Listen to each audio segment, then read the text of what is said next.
Territorio de Arizona, 1883. El polvo del desierto no diferenciaba entre santos y pecadores. Cubría cada tejado, cada rostro, con una capa de indiferencia ocre. Mi ciudad, Redemption, era poco más que un punto de parada para aquellos que se dirigían a algún lugar mejor y un punto final para aquellos que no lo lograban. A mis 67 años, había visto a ambos tipos. Mi nombre es el Dr. Elias Thorne, y mi consulta era el único lugar en 100 millas donde el color de tu piel no determinaba la calidad de tu atención. Esa verdad, sin embargo, no me había hecho muchos amigos entre la clientela adecuada del pueblo. La noche en que llegó olía a lluvia que nunca caería, una promesa polvorienta en el aire. Estaba limpiando mis instrumentos a la luz de una lámpara de queroseno, el metal brillando débilmente. El tintineo de un bisturí al caer sobre la bandeja de acero fue el único sonido que rompió el silencio, hasta que un golpe pesado y desesperado resonó en mi puerta principal. No era un golpeteo educado, era el sonido de un cuerpo chocando contra la madera. Años de experiencia me han enseñado que una llamada a estas horas rara vez trae buenas noticias, especialmente cuando llega sin un grito que la anuncie. Colocando mis herramientas, me moví con la lentitud deliberada que la edad me había impuesto. Cada articulación era un recordatorio de un invierno pasado o de un paciente al que había atendido durante demasiado tiempo. Abrí la puerta solo una rendija, mi mano nunca lejos del pesado pestillo de hierro que la mantenía cerrada contra el mundo. Afuera, en la penumbra del porche, un hombre estaba arrodillado, desplomado contra el marco de la puerta, la cabeza gacha. La tela oscura de su camisa estaba tiesa y ennegrecida por la sangre. Su respiración era un estertor superficial y húmedo. A su lado, un revólver Colt yacía abandonado en la tierra.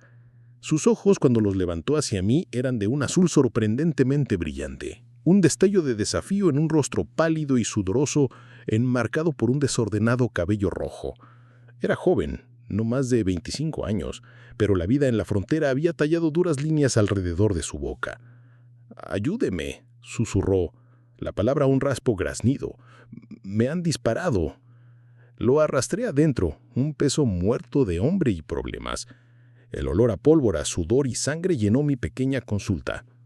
El sheriff Patterson, un hombre cuya brújula moral siempre apuntaba hacia la conveniencia, habría dejado al hombre desangrarse en mi porche. Argumentaría que era justicia, pero yo presté un juramento a Hipócrates, no al sheriff Patterson.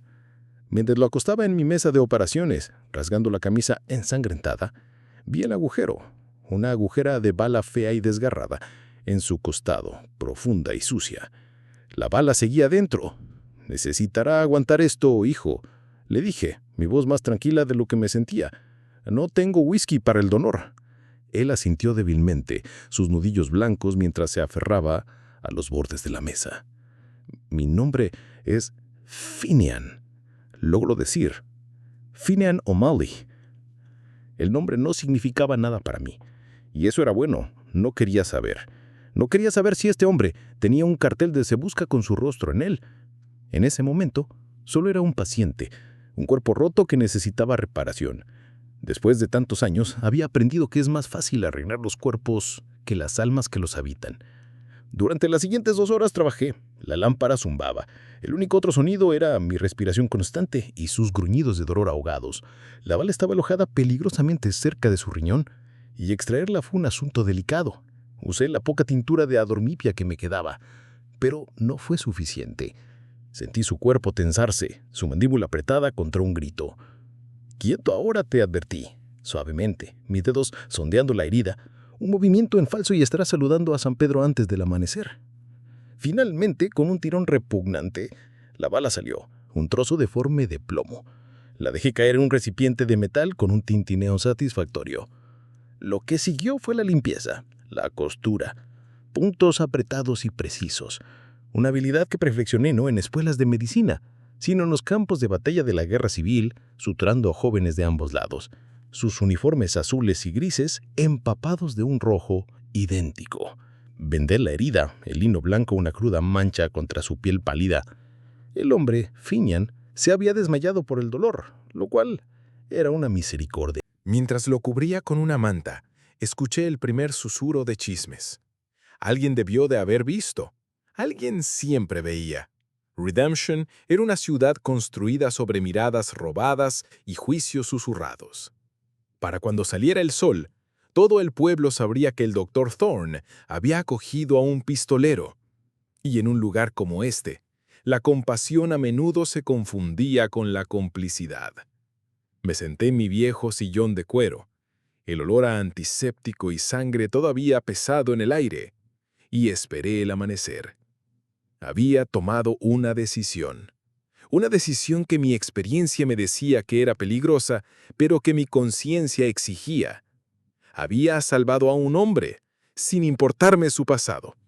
No sabía que su futuro estaba a punto de llegar a mi puerta principal, y traería consigo un tipo de prueba que ningún juramento médico podría haberme preparado para enfrentar. Unas horas más tarde, el sonido de botas en el porche me despertó de un sueño ligero. Pero no era la ley. No, esta era una clase diferente de autoridad. Me puse de pie lentamente, mi espalda protestando, y me acerqué a la ventana, apartando la cortina de encaje lo suficiente para ver. En la creciente luz del amanecer, 5 hombres estaban sentados en sus caballos frente a mi consulta. Estaban quietos como estatuas, sus rostros sombreados por los anchos bordes de sus sombreros. No eran de por aquí. Llevaban la dura y curtida apariencia de hombres que vivían en la silla de montar. Uno de ellos, un hombre grande, con una barba roja como el fuego y ojos fríos como el hielo, desmontó. Llevaba un largo guardapolvo que no lograba ocultar la culata de la pistola en su cadera. Caminó hacia mi puerta, cada paso deliberado y pesado. Detrás de él, vi que uno de los jinetes llevaba un pesado cofre de madera sobre el regazo de su silla. La tensión en la calle era palpable. Las persianas se cerraron, las puertas se cerraron con llave. La ciudad de Redemption se contuvo la respiración, observando y esperando. No esperé a que llamara. Abrí la puerta y salí al porche, interponiéndome entre el hombretón y la entrada a mi consulta. No iba a permitir que intimidaran su camino hasta mi paciente. Nos medimos con la mirada durante un largo momento. El aire olía a polvo, a caballos y a la inconfundible fragancia de la violencia contenida. «Soy el Dr. Thorne», dije, mi voz firme. «Si tienes asuntos aquí, serán conmigo». El hombretón no sonrió.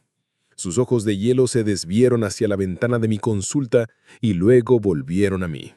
«Sabemos que lo tienen», dijo, su voz un retumbar grave. «Tiene a Finian. Se lo debemos a usted». No era una amenaza. Se dijo como un hecho, una simple declaración de la verdad. Fue entonces cuando supe que la situación no era la que yo había anticipado. Esto no era una turba de lineamiento. Esto era algo completamente diferente, algo mucho más complicado. «Él es mi paciente», respondí, mi postura sin ceder. «Está bajo mi cuidado. No irá a ninguna parte hasta que yo lo diga». El hombre admitió lentamente. «No hemos venido a llevárselo», dijo. «Hemos venido a pagar la cuenta». Hizo seña a sus hombres. El jinete con el cofre desmontó, caminó hacia adelante y colocó el pesado cofre en los escalones de mi porche. El sonido de la madera contra la madera resonó en la calle silenciosa. Con un crujido, el hombretón abrió la tapa. El sol de la mañana atrapó el brillo de su contenido. No eran monedas, era oro, lingotes, polvo, pepitas, todo brillando con una luz rica y amarilla. Mi aliento se atascó en la garganta. Había más oro en ese cofre del que había visto en toda mi vida, suficiente para comprar la mitad de la ciudad, suficiente para construir un hospital, suficiente para que un viejo doctor se retirara a un lugar donde el polvo nunca se asentara en sus memorias. El hombre cerró la tapa. «Un hombre como Finian, un hermano, vale más que el oro», dijo. «Salvaste su vida.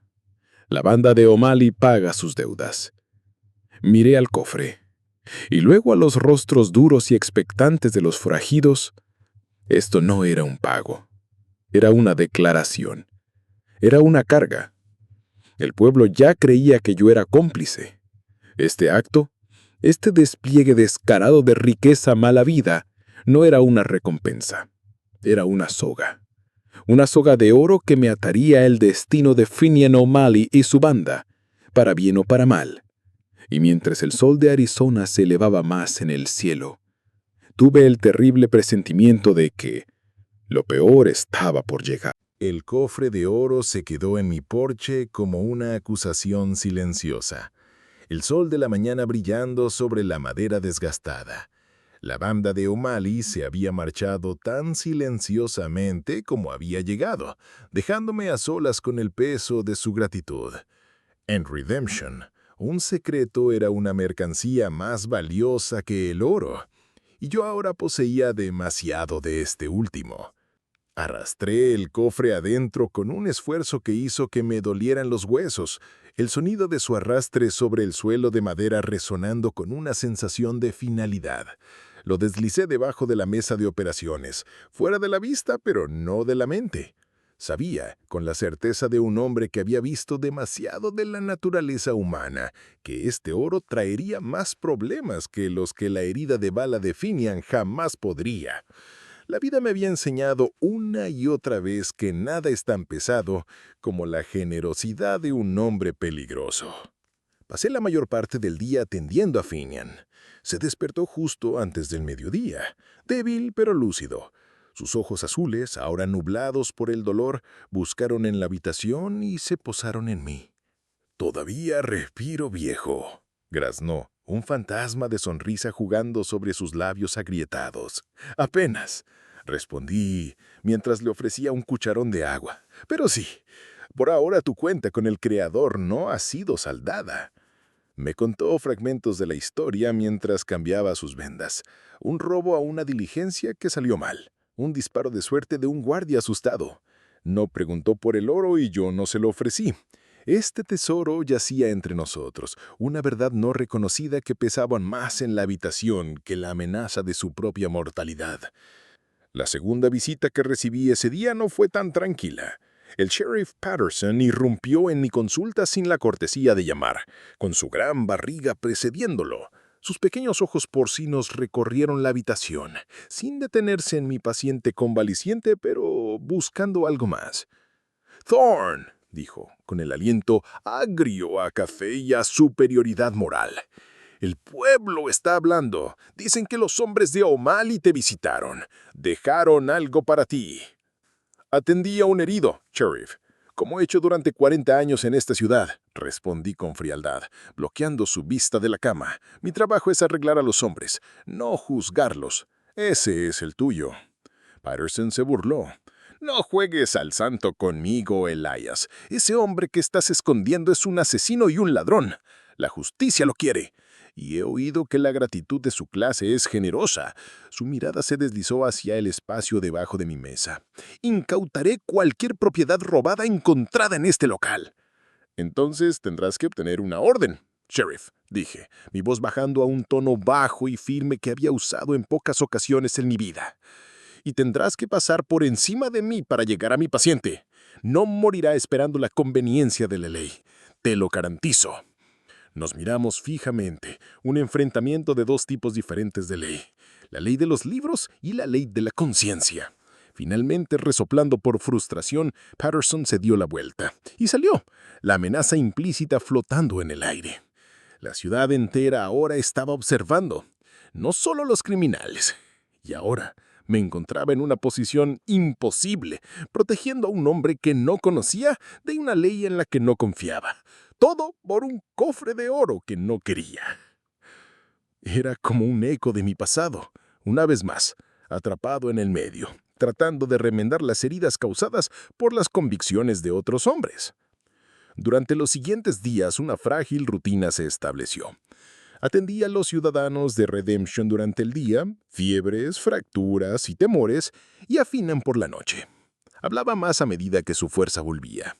No sobre sus crímenes, sino de Irlanda, la verde ladilla de una colina que nunca había conocido, pero que llevaba en la sangre, transmitida a través de las historias de su padre.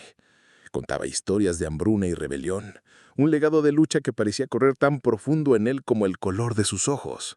Había una tristeza en él, una profunda melancolía que su bravuconería apenas lograba ocultar. «¿Por qué te quedaste aquí, doctor?», me preguntó una noche, su voz todavía débil. «Un hombre con tus habilidades podrías estar en cualquier lado. San Francisco, Boston. ¿Por qué Redemption?». Suspiré.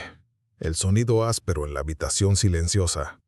Los fantasmas tienen dificultades para mudarse, dije simplemente. Él no presionó. No necesitaba hacerlo. Entendió que algunos pasados están anclados al lugar donde se vivieron. Vio en mí el mismo peso que yo veía en él. Una vida definida por una sola cicatriz, ya sea visible en el costado o escondida en lo profundo del corazón. Después de una semana, era lo suficientemente fuerte como para sentarse, y el sheriff aún no había regresado. La ciudad seguía observando. Su juicio colectivo, una olla a presión esperando explotar. Y luego explotó. No vino en forma de la ley, vino como fuego. Empezó después de la medianoche, un repentino resplandor naranja contra el cielo de tinta. Gritos y pánico llenaron la calle. Salí corriendo y vi las llamas lamiendo el cielo, saliendo de las ventanas del almacén general del señor Abernathy, el mismo hombre que más abiertamente me había condenado por ayudar a Finian. Junto al edificio en llamas, toscamente pintado con alcatrán negro, había un mensaje. El oro de O'Malley paga todas las deudas. El fuego no fue accidental, fue un mensaje, tanto para Abernathy como para mí. Estaba claro que los hombres de O'Malley no habían olvidado las palabras del comerciante. Se había corrido la voz, como sabía que sucedería, de la animosidad y la desaprobación. Sentí una náusea helada. Me habían arrastrado a su guerra. Sus actos de gratitud eran tan destructivos como las balas de sus enemigos. El incendio era una manifestación brutal de su lealtad, una forma retorcida de proteger al hombre que había ayudado a su hermano, Finian. Regresé a la consulta, mi corazón martilleando contra las costillas. Finian estaba junto a la ventana, la silueta de su cuerpo recortada contra las llamas danzantes. Se volvió hacia mí, y a la luz parpadeante, su rostro joven estaba tenso de algo que no podía descifrar. ¿Vergüenza? ¿Orgullo? ¿Resignación? «Mis hermanos», dijo en voz baja, la afirmación colgando en el aire cargado de humo, «tienen su propia forma de lealtad». «Esta no es lealtad, hijo», repliqué, mi voz más áspera de lo que pretendía. «Esto es barbarie. Han incendiado el sustento de un hombre. ¿Por qué? ¿Porque habló fuera de turno?». Él se alejó de la ventana y me enfrentó. Por primera vez no vi al paciente, sino al forajido. Vi la dureza, el frío acero forjado por una vida de violencia. El señor Abernathy les dijo a sus pacientes que eras un traidor. Les dijo que eras un simpatizante de asesinos y que nadie debería buscar tu ayuda. Mi hermano Declan, el de la barba roja, se lo toma muy en serio cuando se insulta a un hombre que nos ha ayudado. No se detendrá hasta que Abernathy se disculpe o quede reducido a cenizas. Miré sus ojos y vi la verdad de ello. Estos hombres operaban bajo un código brutal, un ojo por ojo que no dejaba lugar para la piedad. El cofre de oro bajo mi mesa ya no se sentía como una carga, se sentía como un anzuelo, uno que me había enganchado por la boca y me estaba arrastrando a las oscuras y sangrientas profundidades de su mundo. Ahora tenía una elección que hacer. Podía entregar a Finian al sheriff, entregar el oro y esperar que Redemption olvidara, o podía hacer lo impensable. Podía negociar con la banda de O'Malley yo mismo. Sería tratar con el diablo, lo sabía, pero tal vez solo el diablo podía apagar el infierno que ellos habían comenzado. La vida, parecía, me estaba dando otra oportunidad para quedarme atrapado en el medio. Esta vez no entre dos ejércitos, sino entre el frágil concepto de la civilización y el brutal código de honor del forajido. y ambas partes estaban listas para destruir la ciudad para demostrar su punto. A la mañana siguiente no esperé a que regresaran. Dejé a Finian con agua y algo de pan duro y le advertí que no abriera la puerta a nadie. Cargué el pesado cofre en mi viejo carruaje. Era una apuesta desesperada. El sheriff Patterson podía arrestarme por irme de la ciudad. La gente del pueblo podía marcarme como un traidor que huye con oro ensangrentado, pero no veía otra opción. En el fondo me di cuenta de que no lo estaba haciendo por Finian, lo estaba haciendo por Abernathy, cuya tienda era un montón humeante de escombros. Lo estaba haciendo por Redemption, mi hogar a regañadientes, que se mantenía precariamente al borde de un precipicio de violencia. Pregunté en el salón, con un tono casual, sobre el humo al este. El camarero, un hombre nervioso llamado Jed, me dijo que un grupo de viajeros había acampado en el Cañón Seco, a unas 10 millas de la ciudad. Sabía que debían ser ellos. Con el corazón pesado, giré mi carruaje y me dirigí hacia las colinas, el cofre de oro rebotando en la parte trasera como el tic-tac de una bomba. Había pasado mi vida remendando a los hombres, uniendo la carne y los huesos. Ahora por primera vez estaba saliendo a tratar de remendar un conflicto armado solo con la riqueza de un hombre y la desesperación de un tonto. El calor del sol de Arizona me golpeaba y me pregunté si estaba cabalgando hacia una solución o hacia mi propia tumba. El Cañón Seco era una cicatriz en la tierra, sus muros de roca roja horneados por un sol implacable. El aire era denso y silencioso, solo roto por el zumbido de los insectos y el crujido de las ruedas de mi carruaje sobre la grava. Encontré su campamento en un recodo, oculto a la vista del camino principal. Era un campamento eficiente, los caballos atados y listos para partir. Un pequeño fuego ardiendo con un mínimo de humo. Los hombres de O'Malley se movían con un propósito silencioso. No eran simples matones, sino soldados en su propia guerra privada. Declan, el líder de Barba Roja, me vio acercarme y se levantó para recibirme, su mano nunca lejos de la pistola en su cadera. Sus ojos fríos no revelaron ninguna sorpresa. Parecía el tipo de hombre que nunca se sorprendería.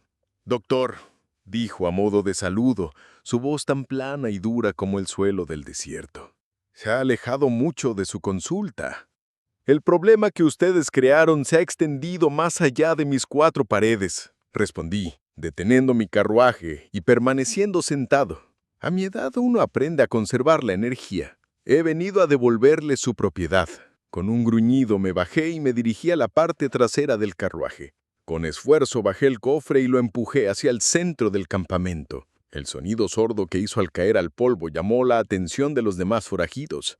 Declan levantó una ceja. ¿Nuestro pago no fue suficiente? «Su pago es un veneno», dije enderezándome para enfrentarlo de lleno. «Incendiaron el sustento de un hombre. Aterrorizaron una ciudad.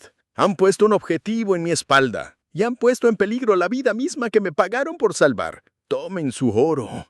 Déjenme a su hermano y su problema y cabalguen fuera de este territorio y nunca vuelvan».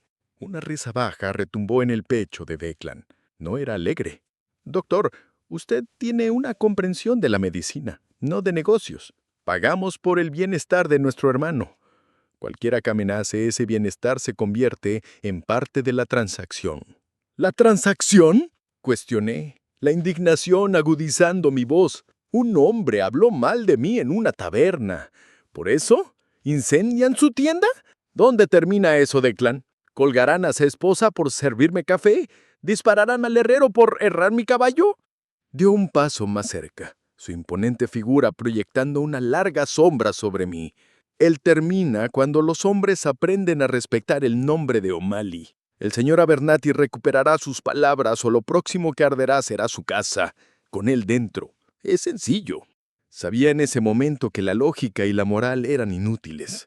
Estos hombres hablaban un solo idioma, el de la fuerza y las consecuencias.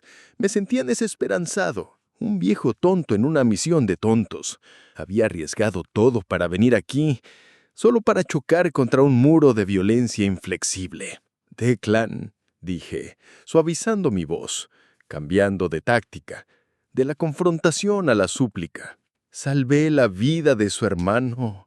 Su sangre estaba en mis manos. Lo remendé sin hacer preguntas, sin juzgar.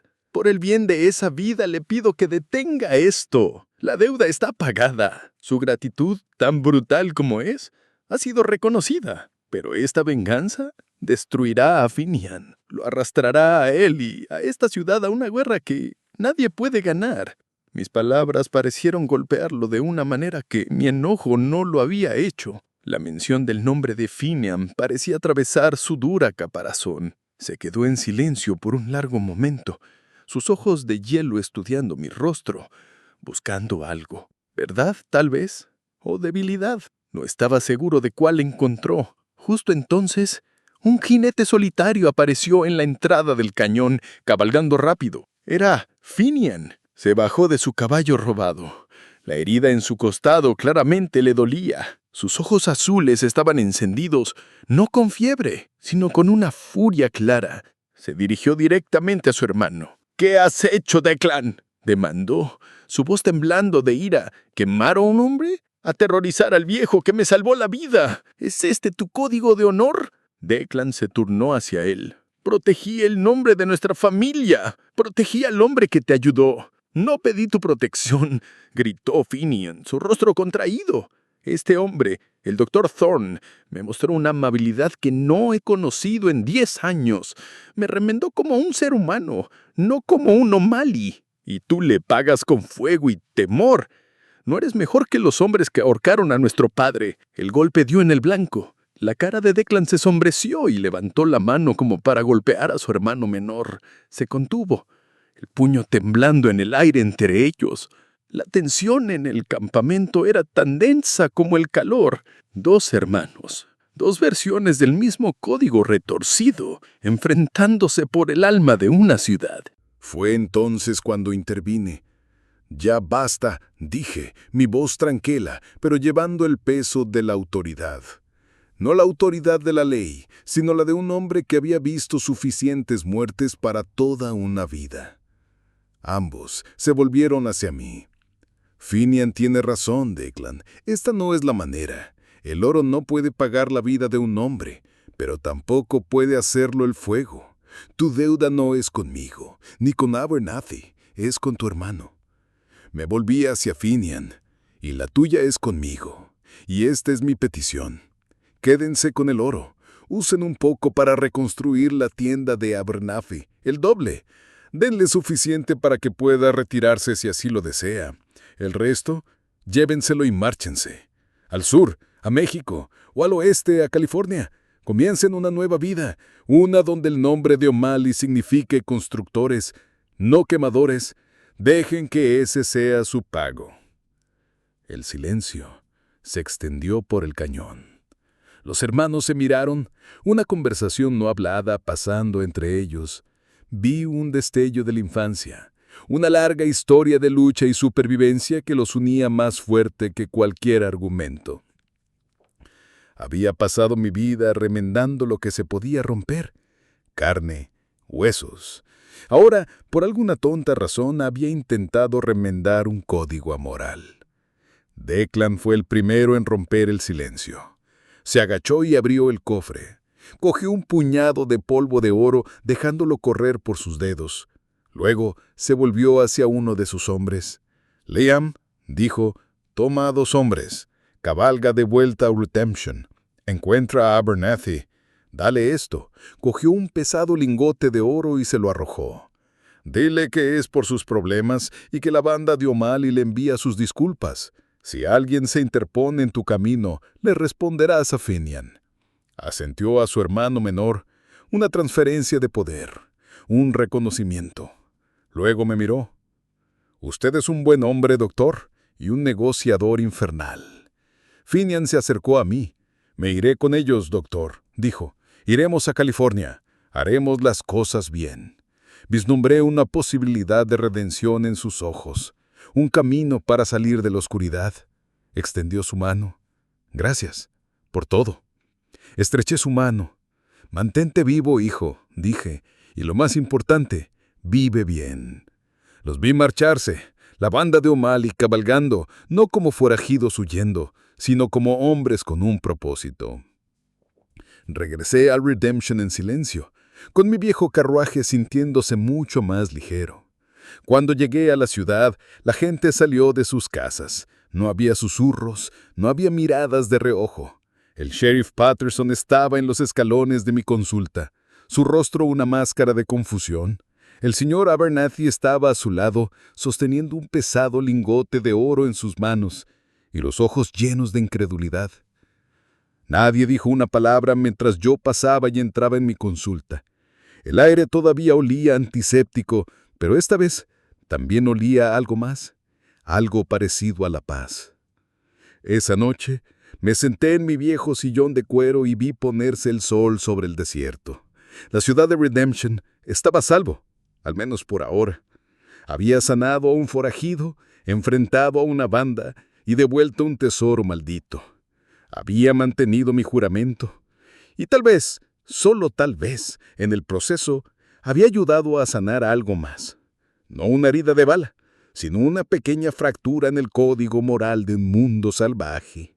Y para un viejo doctor al final de sus días, esa era una recompensa más grande de lo que cualquier cofre de oro podría contener.